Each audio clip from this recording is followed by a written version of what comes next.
और अब प्रहार में बात करेंगे दमघोंटू हवा की। जी हां, दिल्ली के पोल्यूशन का मीटर सारे रिकॉर्ड तोड़ चुका है। राजधानी दिल्ली गैस चैम्बर में तब्दील हो चुकी है। हालात बेकाबू हो चुके हैं। स्कूलों को बंद कर दिया गया है। दफ्तरों की टाइमिंग चेंज कर दी गई है। AQI का मीटर मैक्सिमम इलाकों में 500 के ऊपर है। शाम के समय ये लेवल आउट ऑफ कंट्रोल हो जा रहा है। AQI 800 तक पहुंच जा रहा है। ऐसे में पूरी दिल्ली धुआं धुआं नजर आ रही है। चारों तरफ स्मॉग की मोटी चादर बिछी हुई है। हांफती खांसती दिल्ली की जनता अब त्राहिमाम कर रही है। लोगों को सांस लेने में संकट हो रहा है। विजिबिलिटी कम हो गई है। बढ़ते प्रदूषण को देखते हुए commission for air quality management ने 18 नवंबर से दिल्ली NCR में ग्रैफ 4 लागू किया है। बच्चों, बुजुर्गों, दिल के मरीजों से घरों में रहने की अपील की गई है। पुरानी बीमारियों से पीड़ित मरीजों को भी घरों में रहने के लिए कहा गया है। तो हालात आपातकाल जैसे हैं, क्योंकि ये जो धुंध छाई हुई है दिल्ली NCR में, ये धुंध जहरीली है, ये जानलेवा है। दिल्ली में प्रदूषण लगातार बढ़ रहा है और सियासी पारा भी चढ़ रहा है। बीजेपी और आम आदमी पार्टी आमने सामने है। बीजेपी आरोप लगा रही है कि 10 साल के करप्शन में दिल्ली बर्बाद हो चुकी है। लोगों की सांसों पर संकट के जिम्मेदार केजरीवाल हैं। तो वहीं आप सरकार बार बार दूसरे स्टेट को पोल्यूशन का जिम्मेदार ठहरा रही है। सीएम आतिशी आज फिर सामने आई, फिर आरोप लगाए, फिर बीजेपी सरकार को सवालों के घेरे में डाला। बीजेपी ने दिल्ली के अलग अलग इलाकों में प्रोटेस्ट किया, मास्क भी बांटे। राजधानी दिल्ली में जो प्रदूषण बढ़ा है उसमें अब बीजेपी अलग अलग जगहों पर मास्क बांट रही है। साथ ही साथ दिल्ली के जो बीजेपी के समर्थक है वो यहाँ पर पहुंचे हुए हैं और वो यहाँ पर देखिए अलग अलग पैम्पलेट लेकर ये खड़े हैं कि दिल्ली में सांसों का आपातकाल लग गया है। दिल्ली गैस चैम्बर में तब्दील हो गई है। दिल्ली में सांस लेना मुश्किल हो गया है और ये जिम्मेदारी बता रहे हैं भाजपा वाले आम आदमी पार्टी की, और किस तरह से आम आदमी पार्टी के चलते यहाँ दिल्ली में प्रदूषण बढ़ा है। सांस लेने में परेशानी लोगों को आ रही है और साथ ही साथ आंखों में जलन आम हो चुकी है सांस में लेना, और साथ ही साथ जो प्रदूषण है वो 400 के पार है। कई इलाकों में 500 तक ये AQI हवा की गुणवत्ता का स्तर पहुंच चुका है। तो ऐसे में लोगों के लिए काफी ज्यादा परेशानियों का लोगों को सामना करना पड़ रहा है। और यहाँ पर देखिए जो हर्ष मल्होत्रा है केंद्रीय मंत्री हमारे साथ जुड़े हुए। सर, क्या कुछ कहना चाहेंगे? दिल्ली में प्रदूषण जो बढ़ गए कोई नई कहानी तो है नहीं, और हर साल ये जो है वो पराली को ही जिम्मेदार ठहराया जाता है। आपने बिल्कुल ठीक कहा कि हर साल ये हो रहा है। इसका मतलब दिल्ली के अंदर जो केजरीवाल साहब की 10 साल से सरकार है वो कुछ नहीं कर रही है। मैं आपके माध्यम से उनको कहना चाहता हूं, आतिशी जी को, 10 साल में प्रदूषण रोकने के लिए इन्होंने क्या क्या किया उसकी एक लिस्ट जारी करें। ब्लेम गेम ना करें। और पराली की बात करनी है तो पहले जो पंजाब के अंदर कल के पराली के जलने के इंसिडेंट 1200 से ऊपर हैं, यूपी हरियाणा में 50 से नीचे हैं। यूपी हरियाणा की सरकार उसको मैनेज कर सकती है। आतिशी जी की सरकार, आम आदमी पार्टी की सरकार, केजरीवाल साहब की सरकार क्यों नहीं कर सकती? ये सिर्फ और सिर्फ झूठ बोलते हैं।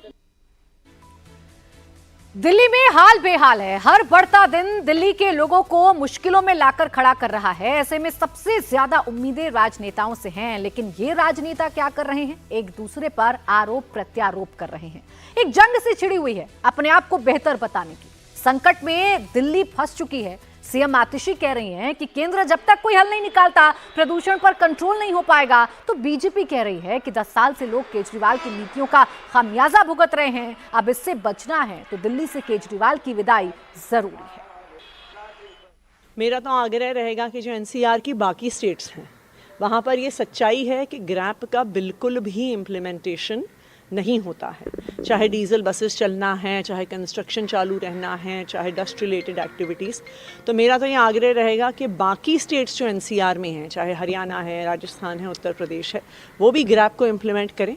और दूसरा, मेरी तो केंद्र सरकार से यही विनती है कि जब तक केंद्र सरकार सामने नहीं आएगी, स्टबल बर्निंग को बाकी स्टेट्स में नहीं रोकेगी, तो जो पूरे नॉर्थ इंडिया में, चाहे आप पंजाब, हरियाणा, उत्तर प्रदेश, राजस्थान, मध्य प्रदेश, पटना तक लेकर जो एक ये कोहरा छाया हुआ है, इसका कोई समाधान नहीं निकलेगा। कि दिल्ली में सांसों का आपातकाल है। आप और हम जो हवा ले रहे हैं ये सांस नहीं है, इस हवा में धीमा जहर है जो हम सबके शरीर में जा रहा है। तो घर से बाहर ना निकलें, बच्चों को बाहर खेलने ना भेजें, जितना संभव हो गुनगुना पानी पिएं, क्योंकि अरविंद केजरीवाल की सरकार आपकी जान के दुश्मन है। अपनी जान की रक्षा आपको खुद करनी होगी। ये हवा में जो जहर है ये पंजाब सरकार की पराली का धुआं है जो दिल्ली वालों को लील रहा है। लेकिन अरविंद केजरीवाल आतिशी मार लेना अपनी कमजोरियों को छुपाने के लिए झूठी बयानबाजी करते हैं। दिल्ली में अगर सड़कों की मरम्मत कर दी गई होती, दिल्ली में गड्ढों को भर दिया गया तो दिल्ली में सफाई व्यवस्था ठीक होती और धूल पर कंट्रोल कर लिया जाता तो शायद दिल्ली को बचाया जा सकता था। तो कोई प्रदर्शन कर रहा है, कोई बयानबाजी करके अपना पल्ला झाड़ रहा है, लेकिन दिल्ली की जनता को राहत कब मिलेगी इसका जवाब किसी के पास नहीं है। ऐसे में सलूशन यही है कि आप अपना बहुत ख्याल रखें। अपने घर से बाहर निकल रहे हैं तो पोल्यूशन को देखते हुए आप मास्क का इस्तेमाल करें। जो दिल के मरीज वाले लोग हैं वो घर से बाहर ना निकलें, बच्चों को सुबह पार्क में टहलाने ना ले जाएं, क्योंकि दिल्ली में जो हो रहा है, सियासत में जो हो रहा है वो आपके सामने में लगातार रख ही रही हूं। दिल्ली सरकार के मंत्री गोपाल राय ने केंद्र से इमरजेंसी मीटिंग बुलाने की मांग कर दी है। दिल्ली में प्रदूषण से निपटने के लिए कृत्रिम बारिश की मंजूरी मांगी जा रही है। भारतीय जनता पार्टी की केंद्र सरकार में पर्यावरण मंत्री माननीय भूपेंद्र यादव जी को चिट्ठी लिख रहा हूं कि तुरंत केंद्र सरकार इमरजेंसी मीटिंग कॉल करे, जिसमें दिल्ली सरकार को बुलाया जाए, आईआईटी कानपुर के जो एक्सपर्ट्स जिन्होंने आर्टिफिशियल रेन का रिसर्च किया है उनको बुलाया जाए, और केंद्र सरकार के जिन मंत्रालयों की परमिशन की जरूरत है, खास तौर से डीजीसीए, एमएचए और मिनिस्ट्री ऑफ डिफेंस और भी जो कंसर्निंग डिपार्टमेंट्स हैं, उनकी इमरजेंसी मीटिंग कॉल की जाए और इसमें त्वरित गति से दिल्ली के अंदर प्रदूषण को कम करने के लिए जो स्मॉग की चादर छाई हुई है उसे खत्म करने के लिए आर्टिफिशियल रेन के लिए पहल की जाए। राजधानी दिल्ली गैस चैम्बर में तब्दील हो चुकी है। ज्यादातर इलाकों में एक्यूआई लेवल 500 के पार है। हालात बद से बदतर हो चुके हैं। लोगों को सांस लेने में दिक्कतें हो रही हैं, आंखों में जलन हो रही है। हालात बेकाबू होते देख सुप्रीम कोर्ट ने फटकार लगाई, सख्त चेतावनी दी कि किसी भी हालत में ग्रैप 4 की पाबंदियां लागू रहनी चाहिए, चाहे एक्यूआई 450 से नीचे आए या ऊपर जाए। दिल्ली एनसीआर में धुंध की मोटी चादर बिछी है। सुप्रीम कोर्ट से फटकार के बाद दिल्ली में 12वीं तक के स्कूलों को बंद कर दिया गया है। जेएनयू और डीयू में ऑनलाइन क्लासेस का सर्कुलर जारी हुआ है। बाहर से आने वाले भारी वाहनों पर बैन लगा दिया गया है। दिल्ली एनसीआर समेत यूपी हरियाणा के कई जिलों में स्कूल बंद कर दिए गए हैं। ऑनलाइन क्लासेस चलाई जा रही हैं।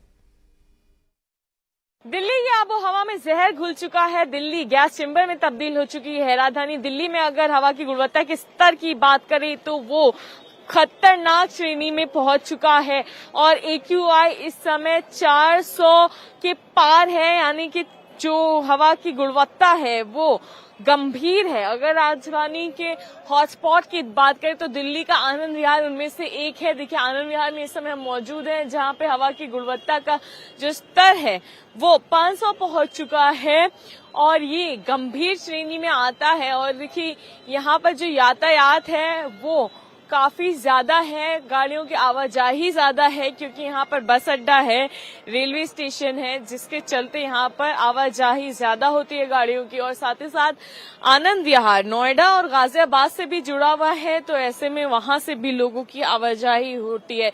और यहाँ पर अगर बात करें तो स्वास्थ्य संबंधित समस्याएं भी काफी ज्यादा लोगों को आ रही है। दिल्ली में ग्रैप 4 लागू हो चुका है, जिसके तहत स्कूलों को बंद कर दिया गया है। सांस लेने में दिक्कत आ रही है, बाहर निकलना मुश्किल हो गया, स्कूल बंद हो गए हैं, बच्चों को जब घर से पढ़ाया जा रहा है। अब एक ज्यादातर मुश्किलें हैं जिनके घर पे 2-4 बच्चे हैं, स्मार्टफोन एक ही है तो वो कैसे यूज करेंगे। सबकी पढ़ाई एक साथ होती है, क्लासें एक साथ चलती हैं और उसको पढ़ने में दिक्कत आ रही है बच्चों को। ये दिल्ली ही नहीं, बिल्कुल एनसीआर रीजन हो गया, गाजियाबाद, नोएडा या आसपास के जितने भी डिस्ट्रिक्ट हैं, यूपी में भी तक ये धुआं जो है कहीं ना कहीं बढ़ रहा है और ये देखते देखते बढ़ेगा अगर इस पे रोकथाम ना की गई तो। ऐसे में आम लोग क्या कर सकते हैं? हम लोग यही कर सकते हैं कि वो कोशिश करें कि मास्क लगा के रहें और आई ड्रॉप्स वगैरह भी रखें, ताकि ये जो छोटी मोटी प्रॉब्लम्स हैं उनको खुद मैनेज कर सकें। यहाँ पर देखिए एक स्मॉग गन भी मौजूद है जो हर साल तो चलती है, लेकिन फिलहाल यहाँ पर ये स्मॉग गन बंद पड़ी हुई नजर आ रही है। पानी का कोई छिड़काव इस स्मॉग गन से नहीं किया जा रहा है, जबकि प्रदूषण जब बढ़ता है, ग्रैब 4 अब लागू हो चुका है। ग्रैब 4 लागू हो चुका है, लोग परेशान हैं। छोटे छोटे प्रयासों के जरिए इस बड़ी समस्या से निपटने की कोशिश की जा रही है, लेकिन इसका हल क्या है, ये किसी के पास इसका जवाब है ही नहीं। दिल्ली में प्रदूषण के खतरनाक लेवल पर सुप्रीम कोर्ट ने फटकार लगाई। ग्रैब 4 की पाबंदियां लागू करने को लेकर सख्त निर्देश दिए। क्लियर कट कहा कि AQI 450 से ऊपर हो या नीचे फर्क नहीं पड़ता, ग्रैब 4 पाबंदियां बिना पूछे हटनी नहीं चाहिए। दिल्ली में ग्रैब 4 पाबंदी लागू हो चुकी है। ट्रकों की आवाजाही रोक दी गई है। ऑनलाइन क्लासेस चलाने के निर्देश हैं। 12वीं तक के स्कूल बंद हैं।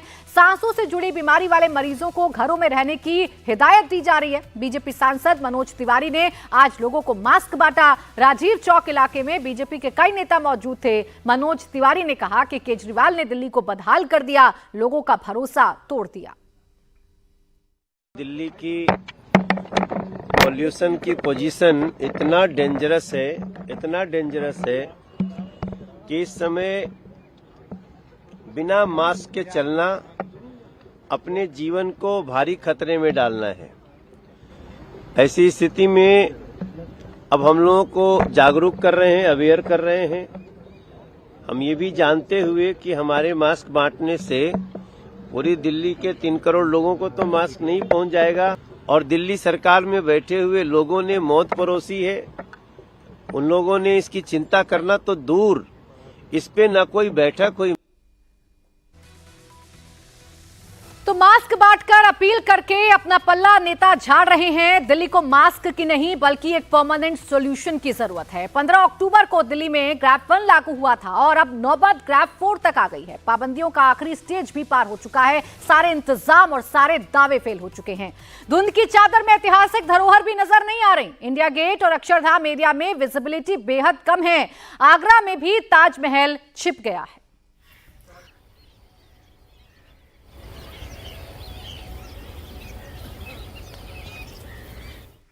आगे बढ़ेंगे, अपराह्न में बात करेंगे हिमाचल प्रदेश की, जहां हाईकोर्ट ने एक ऐसा आदेश दिया जिससे सुक्खू सरकार की नींद उड़ गई।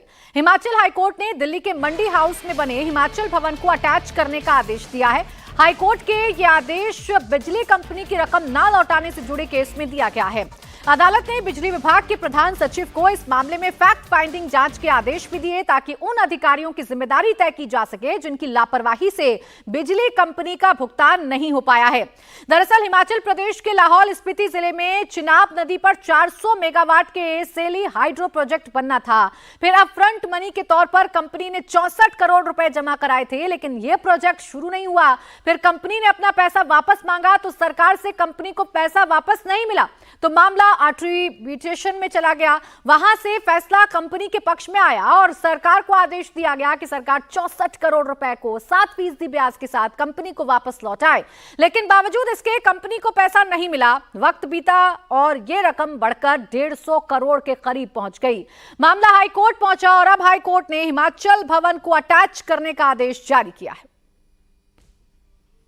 दिल्ली का हिमाचल भवन, जो कि हिमाचल सरकार की प्रॉपर्टी है, वो नीलाम हो सकता है।